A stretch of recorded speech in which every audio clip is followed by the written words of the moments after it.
Dance ಬಂದಿದೆ ನಮ್ಮ ಅಣ್ಣಂಗೆ, dance ಮಾಡ್ತಾರೆ.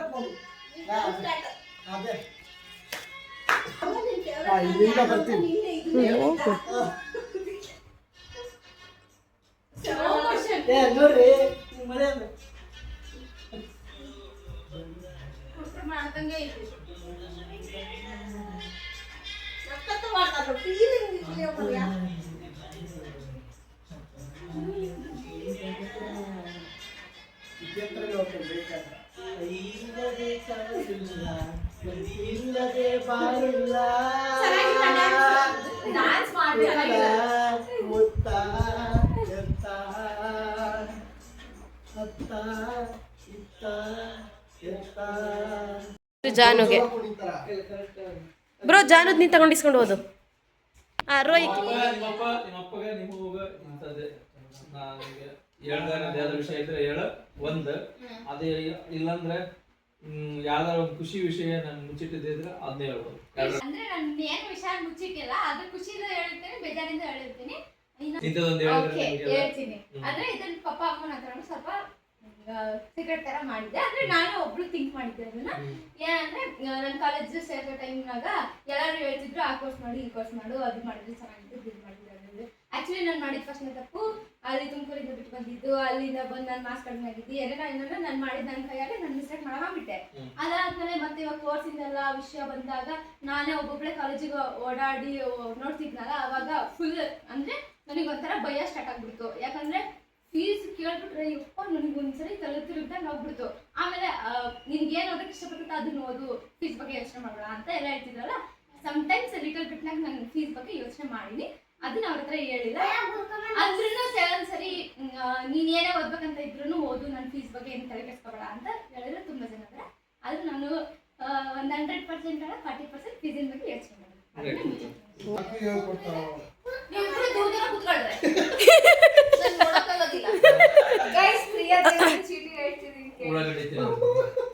ನಿಮ್ಮ ಇಷ್ಟವಾದ ವ್ಯಕ್ತಿಯ ಇಷ್ಟಪಡುವ ಗುಣ. ಇಷ್ಟ ಹಾಕಿ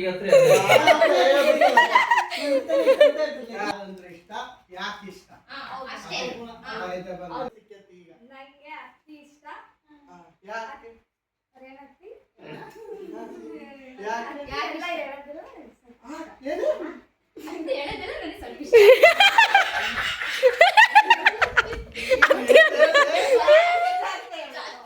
ಯಾಕಂತ ಹೇಳ್ಬೇಕು, ತಡೀರಿ. ಅದಕ್ಕಿಷ್ಟ ಅಲ್ಲ, ಅವ್ರ ಗುಣ ಏನಿಷ್ಟ, ಅವ್ರದ್ದು ಅವ್ರ ಗುಣ ಎಲ್ಲ ಇಷ್ಟ.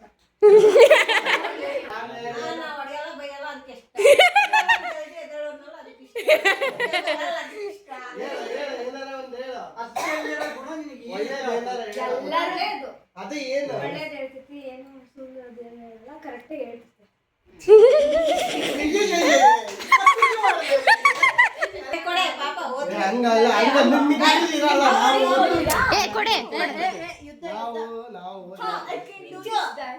ಇವಾಗ ಇಂಚಾರಂದು ಇರೋ ಸ್ವಲ್ಪ ಆಕಾಶದ ಮೇಲೆ ಹಿಡ್ಕೊಂಡು ನೋಡು. ಏನದು ಈಸಿ ಆಗಿ ಮಾಡಿ ತೋರಿಸಿ.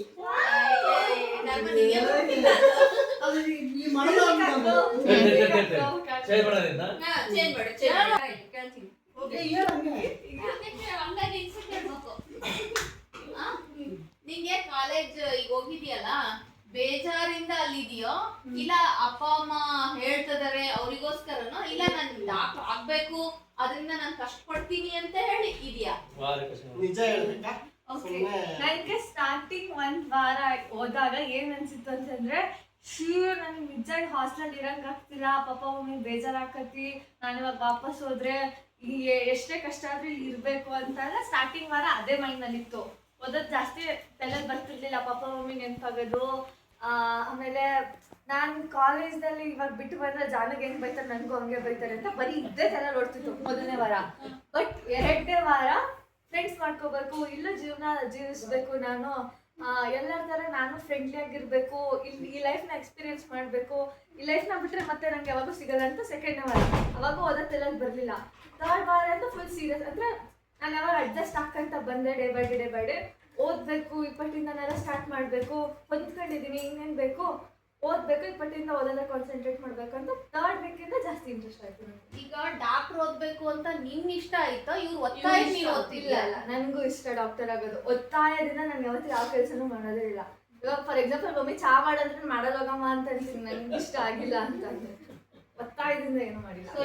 ಕಷ್ಟಪಟ್ಟು ನೀನ್ ಡಾಕ್ಟರ್ ಆಗೇ ಆಗ್ತೀಯಾ, ಓದೇ ಓದ್ತೀಯಾ, ಇಷ್ಟ ಆಗೈತೆ ಅಲ್ಲಲ್ಲ ಅದು ಪೇಜ್ ಚಪ್ತಲ್ಲಿ ನೆಗ್ಲೆಕ್ಟ್ ಮಾಡಲ್ಲ ತಾನೆ. ತಡಿ ಭಾಳ ಚಂದ ಹೇಳಿ ಈ ಕಡೆ ಈಗ ನಾನೇ ಹೇಳ್ತಂದ್ರೆ ಆ ಚಿಟ್ಟಿ ಎತ್ತಂಗೆ ಎತ್ತರಿ ಚೆನ್ನಾಗಿ ಬಂತು ಸರ್ ಇರಿದ್ರ ಆಪ್ಷನ್ಸ್ ಬೇರೆ ಯಾರ ಟಾಸ್ಕ್ ಕೊಡೋದಾರ ಎಲ್ಲರಿಗೂ ಬಿಟ್ಟದ್ದು ಯಾರು Okay, ಬ್ರೋ ನೀನ್ ತೆಗಿ ಇವಾಗ. ಚೆನ್ನಾಗಿ ಬಂದ್ರೆ ಓಕೆ ಮಾಡೋಣ ಅದು, ಇಲ್ಲದ್ರೆ ನಾವು ಕೊಡ್ತೀವಿ ಟಾಸ್ಕ್ ಏನ ಈಕಿನೆಲ್ಲ ಫೋರ್ಸ್ ಮಾಡಿ ಕಳ್ಸಿಬಿಟ್ಟಿನಿ ಅನ್ಸ್ತದೆ ನನಗೆ. ಡಾಕ್ಟರ್ ಇಷ್ಟ ಐತಿಲ್ಲ ಅಂತ ಅದನ್ನ ಹೇಳ್ದಲ್ಲ, ಅವಳು ಹೇಳಿಲ್ಲ ಚಾನೆ ಮಾಡೋದ ಅಲ್ಲಿ ಅಂತ. ಯಾಕಂದ್ರೆ ಆಕಿ IAS ಮಾಡ್ತಾನೆ ಅಂತ ಬಹಳ ಆಸೆ ಇತ್ತು. ನೀವು ತೆಗಿ bro. ಡಾಕ್ಟರ್ ಅಂತ ತಲೆ ತುಂಬಿಟ್ಟಿದ್ರ. Okay stop you dance competition with 1%. ಬೇಡ ಯಾರಿಗೆ ಮತ್ತೆ ಎಂಜಾಯ್ ಮಾಡ್ಬೇಕು ಈ ಲೈಫ್ ನ. ನನ್ ಮದ್ವೆ ಆಗಕ್ಕೆ ಇಷ್ಟ ಇಲ್ಲ ಅಂತ ನೀನ್ ದುಡ್ತಾ ಇದೀಯ. ನಿನ್ ಮನ್ಸಿಗೆ ಏನಿದೆ? ನನಗೆ ಸತ್ಯ ಹೇಳು, ನಿನ್ ಮನ್ಸಲ್ಲಿ ಇರೋದನ್ನ ಹೇಳು. ಅಳಬೇಡ. ನನಗೆ ಇಷ್ಟ ಆಗೋವರೆಗೂ ವೇಟ್ ಮಾಡ್ತಿದ್ದೇನೆ ಅಷ್ಟೇ. ಇವಾಗ ನಾನು ಮದ್ವೆ ಆದ್ಮೇಲೆ ನಾನು ಇನ್ನೊಂದ್ ಸ್ವಲ್ಪ ವೇಟ್ ಮಾಡ್ಬೇಕು ಅಂತ ನನ್ನ ಮನಸ್ಸಿಗೆ ಯಾವತ್ತೂ ಅನ್ಸ್ಬಾರ್ದು. ಅದಕ್ಕೋಸ್ಕರ ವೇಟ್ ಮಾಡ್ತಿದ್ದೀನಿ. ಮನೇಲಿ ತೋರಿಸ್ದವ್ರಿಗೆ ಮದ್ವೆ ಹಾಕಿ ನಾನು, ಸೊ ಅದಕ್ಕೆ ವೇಟ್ ಅಲ್ಲ, ಮಾಡ್ತೀನಿ. ನೀನ್ ಚೆನ್ನಾಗಿರೋರು ಸಿಗ್ಲಿ ಅಂತ ಆಗ್ತೀಯಾ? ಚೆನ್ನಾಗಿರೋ ಆಗ್ತೀಯಾ? ನಿನಗೆ ಈಗ ಏನ್ ಗೊತ್ತಾ, ನಿಮ್ ಮನೆಗೆ ಈಗ ನಾಳೆನ ಹುಡುಕಿ ನಾನು ಮದುವೆ ಮಾಡ್ತೀನಿ. ಟ್ಯಾಣ್ಯಾವ್. ನಾನು ನನ್ನ ಲೈಫಲ್ಲಿ ನಾನು ಇನ್ನೂ ಸೆಟ್ಲ್ ಆಗ್ಬೇಕು. ಇಲ್ಲ ಹಂಗೇನಿಲ್ಲ. ಇವಾಗ ಒಟ್ಟು ನನ್ನ ಮದುವೆ ಫಿಕ್ಸ್ ಆಗೋವರೆಗೂ ನಾನು ಜಾಬ್ ಮಾಡ್ಕೊಂತಾನೆ ಇರ್ಬೇಕು ಅನ್ನೋದು ಇಂಟ್ರೆಸ್ಟ್. ಸುಮ್ಮನೆ ಮನೇಲಿ ಇರೋದೇನು ಅಂತೇಳಿ ಬಟ್ ನನಗೆ ಇಷ್ಟ ಆಗೋವರೆಗೂ ವೇಟ್ ಮಾಡ್ತೀನಿ. ಈಗ ನಿಂಗೆ ಗೊತ್ತಾಯ್ತು ಯಾವ್ದಾರ ಮಾಡಿದ್ರೆ ನಾವು ಮುಚ್ಚಿ ನಾವು ಸೂಚಿಸುವ ಇದು ಚೆನ್ನಾಗೈತೆ. ಒಂದ್ 4-5 ಜನ ಹುಡುಗಿಯರು ಬೇಗ ಮಾಡಕ್ಕೆ ನಾನು ಪ್ರಾಮಿಸ್ ಮುಟ್ಟಿ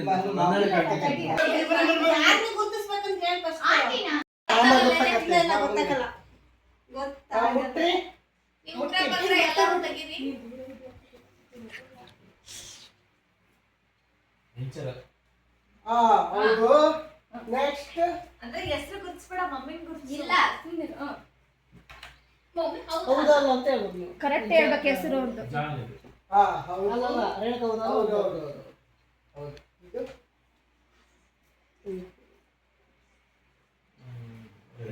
ಬಟ್ ಯಾರು ಬೇರೆ ಯಾರು ಅದು ಸ್ವೀಕರ್ ಇರ್ಬೋದು.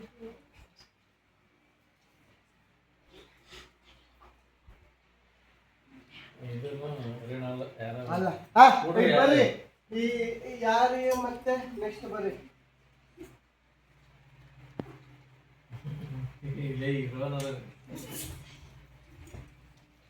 ಮುಟ್ಟಿ இது ரோன லை ரோன இது ரேணு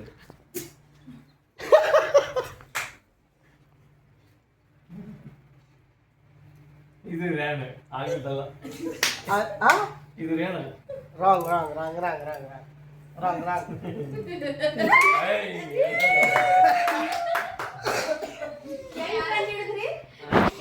ಬಳೆ ನೀವು ಕದ್ದಿರೋದು.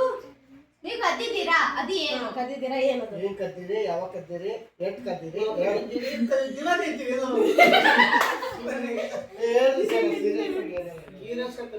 ನಾನು 3ನೇ ಕ್ಲಾಸ್ ಇದ್ದಾಗ ಮ್ಯಾಂಗೋ ಚಾಕ್ಲೇಟ್ ಅದು 2 ರೂಪಾಯಿದು ತಿನ್ಬೇಕಂತ ಬಹಳ ಆಸೆ ಇತ್ತು. ನಮ್ಮ ಮನೆಯಾಗ ಯಾವತ್ತೂ ಕೊಡ್ತಿದ್ದಿಲ್ಲ.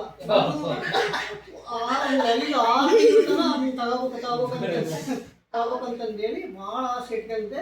ಬಟ್ ಯಾವತ್ತೂ ನಾನು ಮನೆಯಲ್ಲಿ ದುಡ್ಡು ಕದ್ದಿದ್ದಿಲ್ಲ.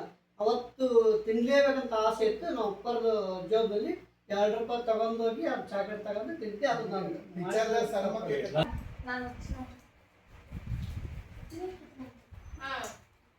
ಒಂದು ನನಸಾಗದ ಕನಸು ಏನು? ಇಲ್ಲಿ ಬರುತ್ತೆ. ಸಾಗದ ಕೆಲಸ ಮನೆ ಅಂತ ಹೇಳ್ಬೇಡಿ. ಫಸ್ಟ್ ಚಿಕ್ಕವಳಿದ್ದಾಗಿಂದ ಫಸ್ಟ್ ಟೀಚರ್ ಅನ್ಕೊಂಡಿದ್ದೆ. ಅದು ಆಗ್ಲಿಲ್ಲ. ಅದು ಹೋಗ್ಲಿ ಬೇಡ, ನಾನು ಲಾಯರ್ ಆಗ್ಬೇಕು ಅನ್ಕೊಂಡೆ. ಅದು ಆಗ್ಲಿ. ಅದಕ್ಕೆ ನನ್ನ ಮನೆಗೆ 2 ಹೋಗಿ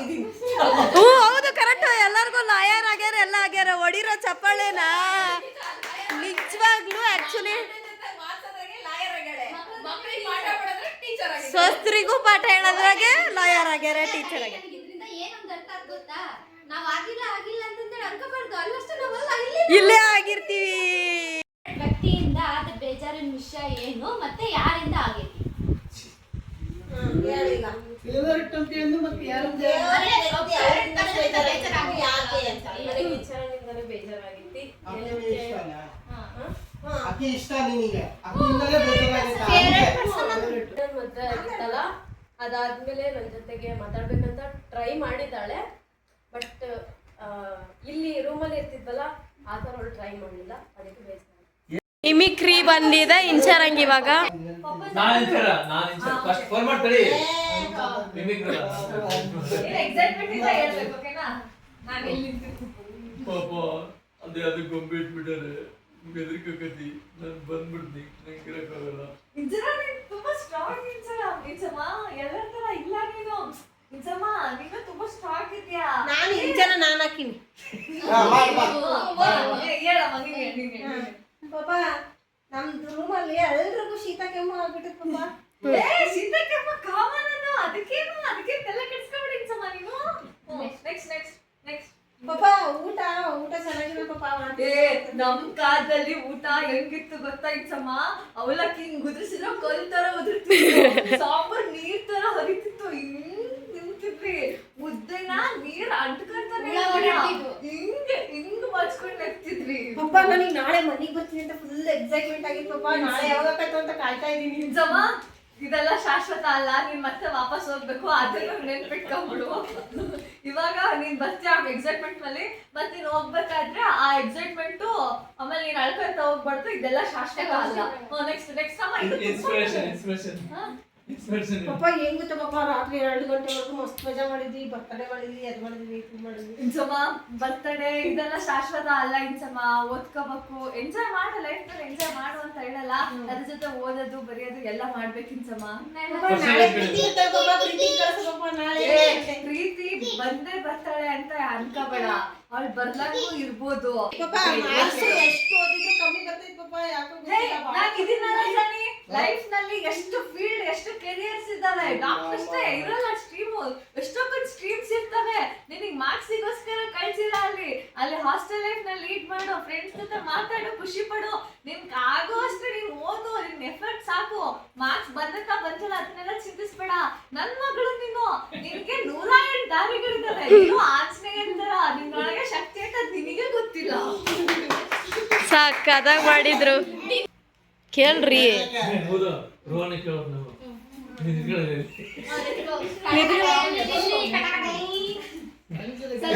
ನೆಕ್ಸ್ಟ್ ಕ್ವೆಶ್ಚನ್, ಅವ್ರದಿಂದ ಮದ್ವೆ ಆಗಿಲ್ಲ ಅಂತ ನಿಂಗೆ ಬೇಜಾರಾಯ್ತಾ? ಅವ್ರಿಂದ ಮದ್ವೆ ಹೋಗ್ತಿಲ್ಲಲ್ಲ ಇನ್ನು ಅಂತ? ಹಂಗೇನಿಲ್ಲ, ಆಗ್ತಿಲ್ಲ ಅಂತ ಏನ್ ಬೇಜಾರಿಲ್ಲ, ಆಕತಿ ಆಗ್ಬೇಕು.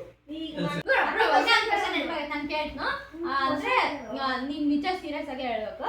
ಏನಂದ್ರೆ ಅವಾಗ್ಲೇ ಬಂದ ತಕ್ಷಣ, ಊರಿಂದ ಬಂದ ತಕ್ಷಣ ನಂದಿತಾಗ ಟೀ ಮಾಡು ಅಂತ ಹೇಳಿದ್ರೆ, ಆಕೆ ಸಡನ್ ಆಗಿ 1 ನಿಮಿಷಕ್ಕೆ ನಾನು ಮಾಡಲ್ಲ ಅಂತ ಹೇಳಿದ್ರೆ ಅವ್ರಿಗೆ ಏನ್ ಅನಿಸ್ತು? ಅವಾಗ ಏನ್ ಅನ್ನಿಸ್ತಂದ್ರೆ ನನಗೆ ಬೇಜಾರಾಯ್ತು. ನಾನು ಇವಳನ್ನ ಎಷ್ಟು ಕೇರ್ ಮಾಡ್ತೀನಿ, ನಾನು ಜಾಸ್ತಿ ಕೆಲಸ ಹೇಳಕ್ಕೆ ಹೋಗಲ್ಲ, ಹೇಳೋದು 1-2 ಕೆಲಸ. ಏನೋ ಹೇಳಿದೀನಿ, ಮಾತಿಗಾರ ಹ್ಞೂ ಅಂತ ಅವಳು ಮಾಡದೇ ಇದ್ರು ನಂಗೆ ಬೇಜಾರಾಗ್ತಿದ್ದಿಲ್ಲ. ಮಾತಿಗಾರ ಹ್ಞೂ ಅಂದಿಲ್ಲಲ್ಲ, ಅದು ನೀವ್ ಹೇಳಿದ್ರೆ ಮಾಡಲ್ಲ ಅಂತ ಹೇಳ್ಬೋದಿತ್ತು. ನಾನು ಹೇಳಿದ್ರು ಇಲ್ಲ ಅಂದಲ್ಲ, ನನಗೆ ನಿಜ ಬೇಜಾರು. ನೋಡ್ರಿ ಗೈಸ್, ನಮ್ಮ ಅತ್ತೆ ಕ್ವಶನ್ ಕೇಳಕ್ಕೋಸ್ಕರ ರೋಹನ್ ಅಂದ್ರೆ ಯಾಕೆ ಇಷ್ಟ ಅಂತ ಕೇಳಿದಾನೆ. ಯಾಕಂದ್ರೆ ಇಷ್ಟ ಅಂದ್ರೆ ನೀನು ಜೆನ್ಯೂನ್ ಆಗಿ ಪ್ರೀತಿ ಮಾಡ್ತೀಯಾ. ನಾವೇನೋ ಮಾಡ್ತೀವಿ ನಿಂಗೆ ಅಂತ ಪ್ರೀತಿ ಮಾಡಲ್ಲ, ನಮ್ಮಿಂದ ಏನೋ ಸಿಗ್ತೈತೆ ಅಂತ ಪ್ರೀತಿ ಮಾಡಲ್ಲ. ನೀನ್ ತೋರ್ಸೋ ಪ್ರೀತಿ ಎಲ್ಲ ಜೆನ್ಯೂನ್ ಆಗಿ ಐತೆ ಅನಿಸ್ತೈತಿ. ಸೊ ಯಾವಾಗ್ಲೂ ಒಂದೇ ತರ ಇರ್ತೀಯಾ, ಸುಳ್ಳು ಹೇಳಲ್ಲ, ಮೋಸ ಮಾಡಲ್ಲ. ಅದಕ್ಕೆ ನೀನು ಎದಕ್ ಬೇಜಾರಾಗ್ತದೆ ಅಂತ ಹೇಳು. ನಿನ್ನಿಂದ ಬೇಜಾರಾಗಿದ್ರ ನೀನು ಫಸ್ಟ್ ನಂಗೆ ಡಿಸಿಪ್ಲಿನ್ ಕಲಿ ಅಂದ್ರೆ ಬಟ್ಟೆ ಮಾಡ್ಚಿಡು ಅಂತೀನಿ, ಬಟ್ಟೆ ಮಾಡ್ಚಿಡಲ್ಲ, ನೀಟ್ನೆಸ್ ಕಲಿ ಅಂತೀನಿ. ನಾನು ಹೇಳಿದ್ವ ಇದುವರೆಗೂ ಕಲ್ತಾ ಇಲ್ಲ, ಅದು ನನಗೆ ಬಹಳ ಬೇಜಾರು. ಆಂಟಿ ನನ್ನಿಂದ ಏನಾದ್ರು ಬೇಜಾರಾಗಿದ್ರೆ ಹೇಳ್ಬೇಡ ಆಂಟಿ. ಎಲ್ಲರೂ ಕೇಳ್ತಾರೆ ಎಲ್ಲ ಹೋಲ್ಸೇಲ್ ಆಗಿ ಹೇಳಿದ್ರು ಆಂಟಿ ಇವ್ರಿಂದ ಬೇಜಾರಾಗೈತಿ ಯಾಕಂತ ಹೇಳತ್ತಿ. 5 ಜನ ನಾನಿಂದ ಬೇಜಾರಾಗಿರೋದಾ? ಮಗ ನೋಡ್ರು ಆಗಿಲ್ಲ. ಅವಳು ಅವಾಗ ಗೆದ್ದ ತಕ್ಷಣ ಫೋನ್ ಹಿಡ್ಕೊಂಡು ಕುತ್ಕೊಂತಾಳೆ, ಒಂದ್ಸತಿ ಅದು ಬೇಜಾರಾಗತ್ತಿ. ಪ್ರೀತಿ ಪ್ರೀತಿ ಅವಳ ಬಗ್ಗೆ ಅವಳ ಬಗ್ಗೆ ಬೇಜಾರ, ನನ್ ಬಗ್ಗೆ ಬೇಜಾರು ಇಲ್ಲ ಅಂತ ಸುಮ್ನಿರು. ಹೇಳ್ತಿ. ಅವಳ ಬಗ್ಗೆ ಬೇಜಾರ ಇದೆ ಅಂತಲ್ಲ ಅದು ಇಷ್ಟ ಎಲ್ಲ ನಿಂದು ಐತೆ ನೀನು ಸಣ್ಣ ಪುಟ್ಟದಕ್ಕೆ ಸಿಟ್ಟು ಮಾಡ್ಕೊಂಡು ಅದು ಇಷ್ಟ ಅದು ನಾವು 10 ಜನ ಬರ್ಬೇಕು ಹಿಂದೆ. ಬೇಜಾರಾಗೈತೆ ಅತ್ತಿಗೆ ಬೇಜಾರಾಗೈತೆ ಅದರಿಂದ ಅವಳು ಭಾಳ ಹಂಗೆ ಮಾಡ್ತಾಳಲ್ಲ ಬೇಜಾರಾಗೈತೆ ಆ ಸಣ್ಣ ಪುಟ್ಟಕ್ಕೆ ಸಿಟ್ಟು ಮಾಡ್ಕೊಳ್ಳೋದು ಆಮೇಲೆ ಯಾಕೆ ಸಿಟ್ಟು ಮಾಡ್ಕೊಂಡಿ ಅಂತಾನೆ ಹೇಳಲ್ಲ ಅದು ಆನ್ಸರ್ ಮಾಡಿ. ರೋಹನ್ ಕೂಡ ಈಗ ಆಲ್ರೆಡಿ ಕೆಲಸ ಮಾಡಕತ್ತೆ ನಾವು ಇಷ್ಟು ಜನ ಹಾಳಾಗದ ಇಷ್ಟೊತ್ತಿಗೆ ಹಾಳಾಗ್ಬಿಡ್ತಾವ. ಅವನ ಜಿಮ್ಮಿಗೆ ಸೇರ್ಕೊಂಡಾನ, ಯಾವಾಗ ಫೋನ್ ಮಾಡ್ತಿರ್ತಾನೆ. ನಮ್ಮ ಮಗ ಏನಾದ್ರು ಗಂಡು ಹುಡುಗ ಸ್ಟೂಡೆಂಟ್ ಆಗಿದ್ದಂದ್ರೆ ಅವನಾಗಿರ್ತದೆ ಅನ್ಸ್ಬೇಕು. ಮಗ ಬೇರೆ ಎಲ್ಲ ರೋಹನ್ ಬೇರೆ ಎಲ್ಲ ಫುಲ್ ಸ್ಯಾಟಿಸ್ಫೈಡ್. ಶಿಲ್ಪ ದೇವ್ರ ಬಿಟ್ಟು ತಂಗಿ ಅಕ್ಕ ಫ್ರೆಂಡ್ ಎಲ್ಲ ಸೊ ಭಾಳ ಪ್ರೀತಿ ಮಾಡ್ತೀನಿ. ನನಗೆ ಗೊತ್ತು ನಿಮ್ಗೆ ಎಲ್ಲರನ್ನೂ ಪ್ರೀತಿ ಮಾಡ್ತೀನಿ, ಭೇದ ಭಾವ ಮಾಡಲ್ಲ 99%. ನೀನು ಬೈಕ್ ಕೊಡ್ಸೋದು ಕಲಿ, ನೀನು ಬೈಕ್ ಕೊಡ್ಸೋದು ಕಲಿ, ಕಾರ್ ಕಳ್ಸೋಕೆ ಎಲ್ಲರಿಗೆ ಅಂತ ಆಸೆ ಐತಿ, ಎಲ್ಲರೂ ಒಟ್ಟಿಗೆ ಮಾಡಿ. ನಾನು ಕಾರ್ ಕಲಿತೀನಿ. ಸಭೆಯಲ್ಲಿ ಭಾಗಿಯಾಗಿರತಕ್ಕಂತಹ ಎಲ್ಲರಿಗೂ ಧನ್ಯವಾದಗಳು. ಒಟ್ಟು ಈ ವರ್ಷ ನೆನ್ಪಿಡಿಯೋ ಆಯ್ತು ನೋಡಿ. Serious joke ಹೇಳ್ಬೇಕಂತೆ.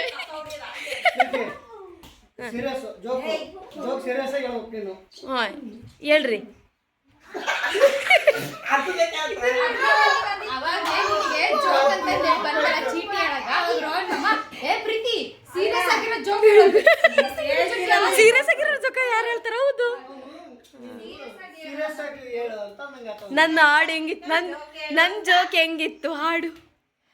ಅದ್ಭುತವಾಗಿತ್ತು, ಮಧುರವಾಗಿತ್ತು, ಸುಂದರವಾಗಿತ್ತು. ಖುಷಿಯಿಂದ ಆಚರಣೆ ಮಾಡ್ತೀನಿ ಅಂತ ಅನ್ಕೊಂಡಿರ್ಲಿಲ್ಲ. ನಾನು ನಮ್ಮ ಅಮ್ಮನ ಫೀಲಿಂಗ್ ಅಲ್ಲೇ ವರ್ಷನೂ ಒಬ್ಬನೇ ಕಳೆದಿದ್ದೆ. ಮಾವ, ಈ ವರ್ಷ ನನ್ನ ತಾಯಿನೂ ಮಿಗಿಲಾಗಿ ನೀವು ನನಗೆ ಸಂತೋಷ ಕೊಟ್ಟಿರೋದ್ ನೆನಪಾಗ್ಲಿಲ್ಲಂಗೆ ಎಲ್ಲರಿಗೂ ಧನ್ಯವಾದಗಳು. ಅದಕ್ಕೆ ಏನೋ ಒಂದು ಎಲ್ಲೋ ಹೋದ್ವಿ, ಏನೋ ಆಯ್ತು, ಬಟ್ ಬರ್ತಡೇ ಕೂಡ ಸಖತ್ತಾಗಾಯ್ತು. ನಮಗೂ ಎಲ್ಲ ಏನೇನೋ ಆಯ್ತು, ನಾವ್ ಏನ್ ಎಂಜಾಯ್ ಮಾಡಿ ಒಂದು ದಿವಸಕ್ಕೆ ನಾ ಎಷ್ಟು ಕಷ್ಟಪಡ್ತೀನಿ ಅಂತ ನನಗೆ ಗೊತ್ತು ಇವತ್ತು. ಪ್ರೀತಿ ಎಲ್ಲರೂ ನಂದು ಎಲ್ಲರಿಂದನೂ ಕೂಡ ಎಫರ್ಟ್ ಇದೆ. ಸೊ ಎಲ್ಲರಿಗೂ ಥ್ಯಾಂಕ್ ಯು ಸೋ ಮಚ್.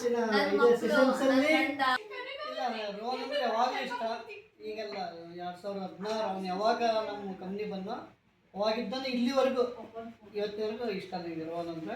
ಆಮೇಲೆ ಇವತ್ತು ಎಲ್ಲರೂ ಉರಿ ತುಂಬಿಸಿ ಎಲ್ಲರನ್ನೂ ಅಲ್ಲಿ ಕರ್ಕೊಂಡೋಗಿ ಎಲ್ಲ ರೀತಿದ್ದು ಎಲ್ಲರೂ ಮನಸ್ಸನ್ನು ಖುಷಿಪಡಿಸಿ ಆಮೇಲೆ ಯಾವುದೇ ಥರ ಬೇಜಾರಿಲ್ದಂಗೆ ಆಮೇಲೆ ಇಲ್ಲಿವರೆಗೂ ರಾತ್ರಿ 12-15 ಆದ್ರೂ ಮಲಗಕ್ಕೂ ಅವಕಾಶ ಮಾಡಿಕೊಡ್ಲಿಲ್ಲ. ಆ ಥರ ಎಲ್ಲರೂ ಸೇರಿ ಪಾರ್ಟಿಸಿಪೇಟ್ ಮಾಡಿ ಇವತ್ತಿನ ಒಂದು ಸೆಷನ್ಸನ್ನು ಸಕ್ಸಸ್ ಆಗಿ ಮಾಡಿಕೊಟ್ಟಿದ್ದಕ್ಕೆ ತುಂಬ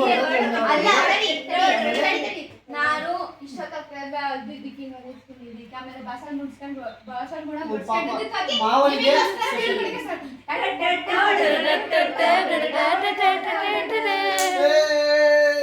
ಕಪ್ ಗೆದ್ದ. ನಮ್ಮ ರೇಣು ಅತ್ತೆ ಹೋಳಿಗೆ ರೇಣು ಅತ್ತೆ. ಗೈಸ್, ಇವತ್ತಿನ ವಿಡಿಯೋ ಹೇಗೆ ಅನ್ಸುತ್ತೆ ನಿಮ್ಗೆಲ್ಲ? ಸೂಪರ್ ಸೂಪರ್ ಕೆಲವೊಬ್ರು ಮನಸ್ಸಿನಾಗಿರೋದೆಲ್ಲ ಗೊತ್ತಾಯ್ತು. ಒಳ್ಳೆ ಇನ್ಫಾರ್ಮೇಶನ್. ಅದು ನನ್ನ ಬಗ್ಗೆ ಇನ್ನು ಯಾರು ಕೇಳಬೇಕಿತ್ತು ಅನಿಸ್ತು. ಒಬ್ರಿಗೊಬ್ರು ಅರ್ಥ ಮಾಡ್ಕೊಳ್ಳೋ ಒಂದು ಚಾನ್ಸ್ ಸಿಕ್ತು, ಅವ್ರ ಮನಸ್ಸಲ್ಲಿ ಏನಿದೆ ಅಂತ ತಿಳ್ಕೊಳ್ಳೋ ಒಂದು ಏನದು ಸಿಚುವೇಶನ್ ಕ್ರಿಯೇಟ್ ಆಗಿದೆ. ಸೊ ಈ ಗೇಮು ತುಂಬಾ ಚೆನ್ನಾಗಿತ್ತು ಅಂತ ಐ ಹೋಪ್ ಎಲ್ಲರಿಗೂ ಈ ವಿಡಿಯೋ ಇಷ್ಟ ಆಗಿದೆ ಅಂತ ಹೇಳ್ತಾ ಐ ಹೋಪ್ ಈ ವಿಡಿಯೋ ಎಲ್ಲರಿಗೂ ಇಷ್ಟ ಆಗಿದೆ ಅಂತ ಹೇಳ್ತಾ ಈ ವಿಡಿಯೋನ ಇಲ್ಲಿಗೆ ಎಂಡ್ ಮಾಡ್ತಾ ಇದ್ದೀನಿ. ಲೈಕ್ ಮಾಡಿ, ಶೇರ್ ಮಾಡಿ, ಕಮೆಂಟ್ ಮಾಡಿ. ನೆಕ್ಸ್ಟ್ ವಿಡಿಯೋದಲ್ಲಿ ಸಿಗೋಣ ಇದೇ ರೀತಿ. Take care, bye bye, love you all. Guys, ಇಲ್ಲಿವರೆಗೂ ಫನ್ನು ಎಲ್ಲ ನಾಳೆ ವಿಡಿಯೋದಲ್ಲಿ ಬರುತ್ತೆ. ಇವಾಗ ಟೈಮ್ 12:30 ಆಗ್ತಾ ಬಂದಿದೆ. ಸೊ ನಾವು ಮಲಗಬೇಕು. ಮತ್ತೆ ನಮ್ಮೆಲ್ಲರ ಬೇಡಿ ನಾಳೆ ಹೋಳಿಗೆ ಜೊತೆ. ಬಾಯ್ ಬಾಯ್.